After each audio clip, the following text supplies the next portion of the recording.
The Goose Girl. An old queen, whose husband had been dead some years, had a beautiful daughter. When she grew up, she was betrothed to a prince who lived a great way off. And as the time drew near for her to be married, she got ready to set off on her journey to his country. Then the queen, her mother, packed up a great many costly things, jewels and gold and silver, trinkets, fine dresses, and in short, everything that became a royal bride. For she loved her child very dearly, and she gave her a waiting maid to ride with her and give her into the bridegroom's hands, and each had a horse for the journey. Now the princess's horse was called Falada and could speak.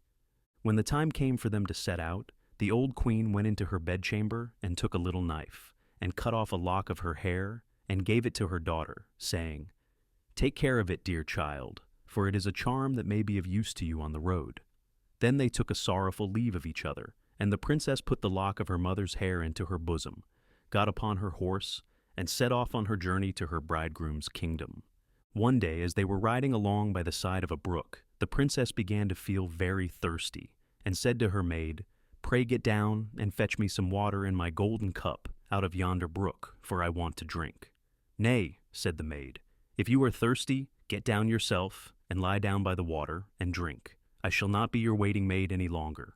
The princess was so thirsty that she got down and knelt over the little brook and drank, for she was frightened and dared not bring out her golden cup. And then she wept and said, "Alas, what will become of me?" And the lock of hair answered her and said, "Alas, alas, if thy mother knew it, sadly, sadly her heart would rue it." But the princess was very humble and meek, so she said nothing to her maid's ill behavior, but got upon her horse again. Then all rode further on their journey, till the day grew so warm and the sun so scorching that the bride began to feel very thirsty again. And at last, when they came to a river, she forgot her maid's rude speech and said, "Pray get down and fetch me some water to drink in my golden cup." But the maid answered her, and even spoke more haughtily than before, "Drink if you will, but I shall not be your waiting maid." Then the princess was so thirsty that she got off her horse and lay down, and held her head over the running stream, and cried, and said, "What will become of me?" And the lock of hair answered her again, "Alas, alas, if thy mother knew it, sadly, sadly her heart would rue it." And as she leaned down to drink, the lock of hair fell from her bosom and floated away with the water. Without her seeing it, she was so much frightened. But her maid saw it and was very glad, for she knew the charm, and saw that the poor bride would be in her power now that she had lost the hair. So, when the bride had finished drinking and would have got upon Falada again, the maid said, "I shall ride upon Falada, and you may have my horse instead." So she was forced to give up her horse, and soon afterwards to take off her royal clothes and put on her maid's shabby ones. At last, as they drew near the end of the journey, this treacherous servant threatened to kill her mistress if she ever told anyone what had happened. But Falada saw it all and marked it well. Then the waiting maid got upon Falada, and the real bride was set upon the other horse, and they went on in this way till at last they came to the royal court. There was great joy at their coming, and the prince hurried to meet them and lifted the maid from her horse, thinking she was the one who was to be his wife, and she was led upstairs to the royal chamber, but the true princess was told to stay in the court below. However, the old king happened to be looking out of the window and saw her in the yard below, and as she looked very pretty and too delicate for a waiting maid, he went into the royal chamber to ask the bride whom it was she had brought with her, that was thus left standing in the court below. "I brought her with me for the sake of her company on the road," said she. "Pray give the girl some work to do, that she may not be idle." The old king could not for some time think of any work for her, but at last he said, "I have a lad who takes care of my geese. She may go and help him." Now, the name of this lad that the real bride was to help in watching the king's geese was Curdken. Soon after, the false bride said to the prince, "Dear husband, pray do me one piece of kindness." "That I will," said the prince.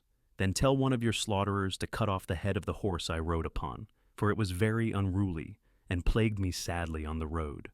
But the truth was, she was very much afraid lest Falada should speak and tell all she had done to the princess. She carried her point, and the faithful Falada was killed.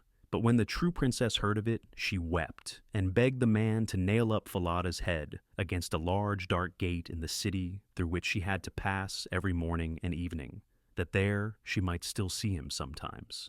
Then the slaughterer said he would do as she wished, so he cut off the head and nailed it fast under the dark gate. Early the next morning, as the princess and Curdken went out through the gate, she said sorrowfully, "Falada, Falada, there thou art hanging." And the head answered, "Bride, bride, there thou art ganging. Alas, alas, if thy mother knew it, sadly, sadly her heart would rue it." Then they went out of the city, driving the geese. And when they came to the meadow, the princess sat down upon a bank there, and let down her waving locks of hair, which were all of pure gold. And when Curdken saw it glitter in the sun, he ran up and would have pulled some of the locks out, but she cried, "Blow, breezes, blow! Let Curdken's hat go! Blow, breezes, blow! Let him after it go. O'er hills, dales, and rocks, away be it whirled, till the golden locks are all combed and curled." Then there came a wind, so strong that it blew off Curdken's hat, and away it flew over the hills, and he after it, till, by the time he came back, she had done combing and curling her hair, and put it up again safely. Then he was very angry and sulky, and would not speak to her at all, but they watched the geese until it grew dark in the evening, and then drove them homewards. The next morning, as they were going through the dark gate, the poor girl looked up at Falada's head, and cried, "Falada, Falada, there thou art hanging." And it answered, "Bride, bride, there thou art ganging. Alas, alas, if thy mother knew it, sadly, sadly her heart would rue it." Then she drove on the geese and sat down again in the meadow and began to comb out her hair as before, and Curdken ran up to her and wanted to take of it, but she cried out quickly, "Blow, breezes, blow! Let Curdken's hat go. Blow, breezes, blow! Let him after it go. O'er hills, dales, and rocks, away be it whirled, till the golden locks are all combed and curled." Then the wind came and blew off his hat, and off it flew a great distance over the hills and far away, so that he had to run after it. And when he came back, she had done up her hair again, and all was safe. So they watched the geese till it grew dark. In the evening, after they came home, Curdken went to the old king and said, "I cannot have that strange girl to help me to keep the geese any longer." "Why?" inquired the king. "Because she does nothing but tease me all day long." Then the king made him tell him all that had passed. And Curdken said, "When we go in the morning through the dark gate with our flock of geese, she weeps and talks with the head of a horse that hangs upon the wall and says, 'Falada, Falada, there thou art hanging.' And the head answers, 'Bride, bride, there thou art ganging. Alas, alas, if thy mother knew it, sadly, sadly her heart would rue it.'"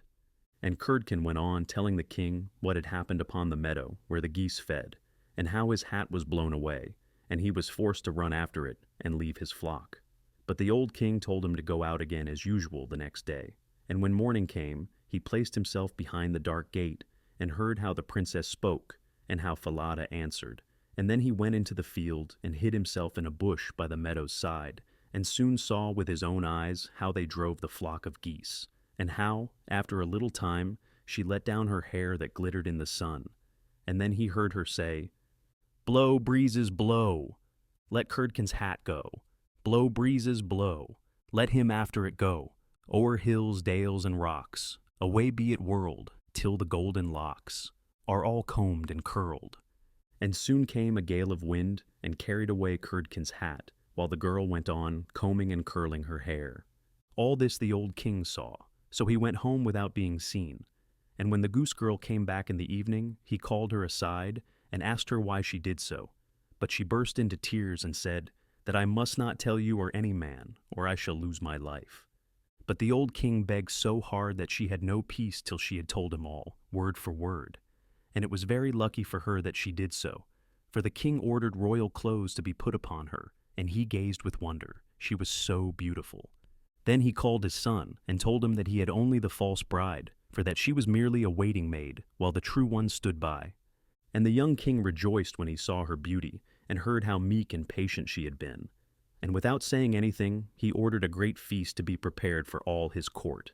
The bridegroom sat at the top, with the false princess on one side, and the true one on the other, but nobody knew her, for she was quite dazzling to their eyes, and was not at all like the little Goose Girl, now that she had on her brilliant dress.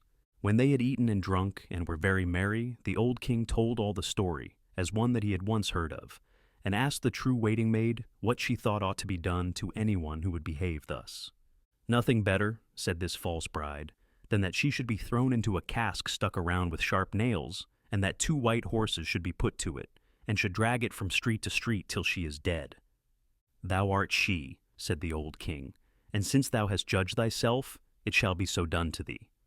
Then the young king was married to his true wife, and they reigned over the kingdom in peace and happiness all their lives.